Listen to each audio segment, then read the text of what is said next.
ये जो लड़के हैं हाजी इकबाल के 4 लड़के हैं, जावेद, आलीशान, अफजाल और वाजिद भाई, ये सन 2022 से जेल में थे।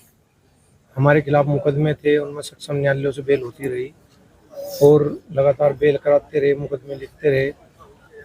लास्ट ईयर हमने सुप्रीम कोर्ट में रिट दाखिल की थी कि हमारे खिलाफ ये जो मुकदमे लिखे जा रहे हैं, ये जैसे ही हमारे मुकदमों पुरानों में बेल होती है, तुरंत नया मुकदमा लिख दिया जाता है। तो सुप्रीम कोर्ट के साहब ने मैं कहा कि इस बार मुकदमा लिखने दो, हम देखते हैं। 2024 में हमारी ये रिट पेंडिंग थी, तो अब हमारी बेल हाई कोर्ट से, एक मुकदमा था क्राइम नंबर 162/24, उसमें हमारी हाई कोर्ट से बेल हुई 12 तारीख में। 12 तारीख में हमने बेल हुई, 13 तारीख में हमने आज जमानती दाखिल की।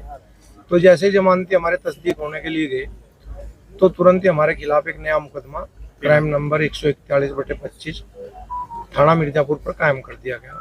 उसमें यहाँ रिमांड के लिए एप्लीकेशन दी गई। तो हमने उसी मुकदमे के आधार पर जो हमारी क्रिमिनल रिट पेंडिंग थी सुप्रीम कोर्ट में, वो मेंशन की हमने 17 तारीख में। 16 में वारंट बना, 18 में फिर हमने मेंशन की। तो जज साहब ने मर्सी की प्रेयर थी, उन्होंने हमारी उसे सुनते हुए 22 तारीख में सुनवाई के लिए लगा दी। 22 तारीख में सुप्रीम कोर्ट का आदेश हुआ कि 2 दिन के अंदर आप इनकी रिहाई करें। और उस मुकदमे में जिसमें हमारा वारंट बना था, तुरंत ही सुप्रीम कोर्ट ने रिलीफ देते हुए इंटरिम बेल के लिए आदेश कर दिया। क्योंकि हमारे यहाँ 2 दिन की छुट्टी थी, 2 दिन की छुट्टी थी, इसलिए हम कुछ नहीं कर पाए।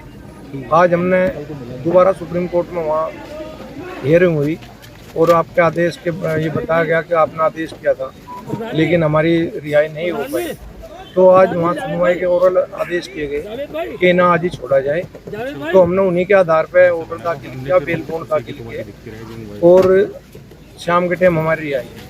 एमडी साहब को एक मुकदमे में कन्विक्शन हो गया था, जिसमें इन बच्चों की तो बेल हो गई, उनकी बेल पेंडिंग है। एक बेल में उनका और रिजर्व रखा हुआ है, तो इसलिए उनकी रिहाई तो नहीं हो पाएगी, लेकिन चारों बच्चों की आज रिहाई हो जाएगी। हाजी इकबाल आउट ऑफ कंट्री है, उनके लिए क्या रिलीफ हुआ है? हाजी इकबाल जी के लिए सुप्रीम कोर्ट ने क्राइम नंबर 286 में आदेश पारित किया था कि उनके खिलाफ कोई दंडात्मक कार्रवाई ना किया जाए, क्योंकि इंडिया से बाहर हैं और उनका पासपोर्ट भी रद्द कर रखा है सरकार द्वारा, तो इसलिए हिंदुस्तान में आ नहीं सकते।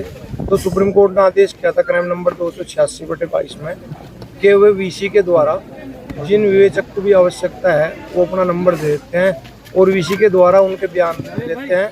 क्योंकि हमारे कई मामले हाई कोर्ट में भी सारा दिन थे, उन सब में भी यही आदेश है कि जब वो इंडिया से बाहर है, उनका पास